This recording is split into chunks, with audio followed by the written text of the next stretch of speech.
Bismillahirrahmanirrahim. Pada suatu hari Rasulullah SAW ditemui oleh malaikat Jibril.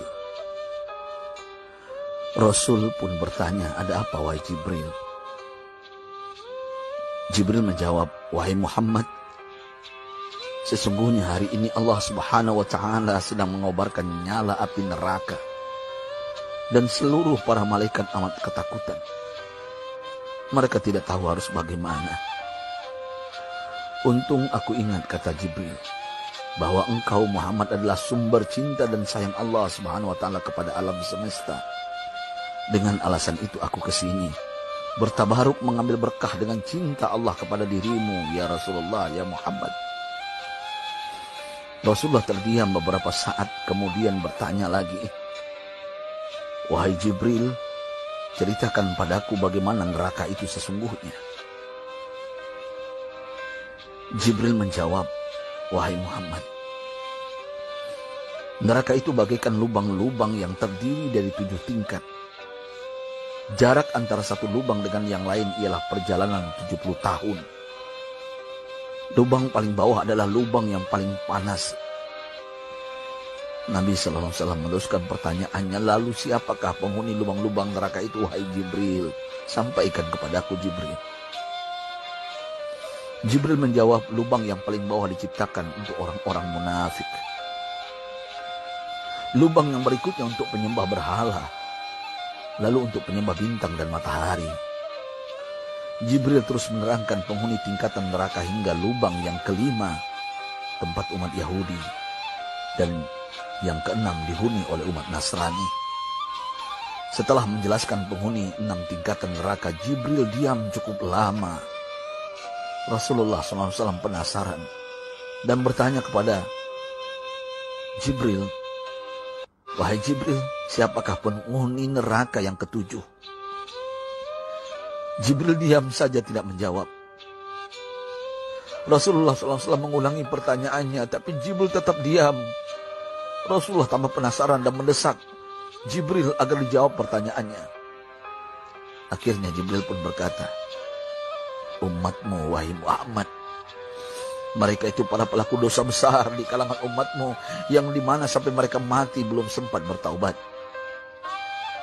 Mendengar jawaban Jibril, Rasulullah langsung jatuh pingsan. Jibril merangkulnya dan meletakkan tubuh baginda di atas pangkuannya. Tak berapa lama Rasulullah SAW sadar dan langsung menangis bersimbah air mata dengan terisak-isak. Rasulullah mempertegas pertanyaannya, "Wahai Jibril, apakah benar ada di antara umatku yang masuk neraka?" Jibril menjawab, "Benar, wahai Muhammad, pelaku dosa besar di antara umatmu yang belum bertaubat." Setelah itu Rasulullah menghadap kiblat dan sujud kepada Allah dalam isak tangisnya. Sesekali dengan suara pelan beliau membisikkan kata-kata, "Ummati ya Rabb, ummati, ummati, ummati." Beliau SAW tidak mengangkat kepalanya dalam keadaan seperti itu selama 3 hari 3 malam. Kecuali setiap Bilal bin Rabah mengumandangkan azan, barulah beliau bangkit untuk menjadi imam. Dan setelah itu kembali sujud lagi. Pada hari ketiga Abu Bakar menyadari hal ini. Beliau mengetuk pintu Rasulullah dan mengucapkan salam 3 kali, namun tidak terdengar jawaban. Abu Bakar sedih dan berseru di hadapan pintu Nabi besar Muhammad SAW, "Apakah ada jalan untuk masuk ke rumahmu ya Rasulullah?" Tetap tidak ada jawaban. Di jalan Abu Bakar bertemu sahabat Umar. "Mengapa engkau menangis, wahai Abu Bakar?" kata Umar. Abu Bakar menceritakan keadaan Rasulullah SAW. Maka Umar pun melangkah menuju rumah Rasulullah dan terjadilah hal yang sama. Umar pun pulang dan menangis. Di jalan Umar bertemu sahabat Salman Al-Farisi. Dengan terisak Umar bercerita kepada Salman hingga membuat dia amat sedih, namun tidak berani mengulangi hal yang sama. Salman melangkah menuju rumah Fatimah radhiyallahu anha dan menceritakan hal itu. Setengah berlari Fatimah menuju rumah ayah tercinta dan mengetuk pintu sambil mengucapkan salam. Mendengar suara lembut putri tercinta, sejuklah dada Rasulullah. Beliau bangkit dari sujud dan membuka pintu. Alangkah terkejutnya Fatimah melihat Rasulullah, ayah tercinta, amat kurus dan pucat. Fatimah memeluknya lalu menangis. Wahai ayah, apa yang terjadi? Mengapa engkau amat sedih seperti ini?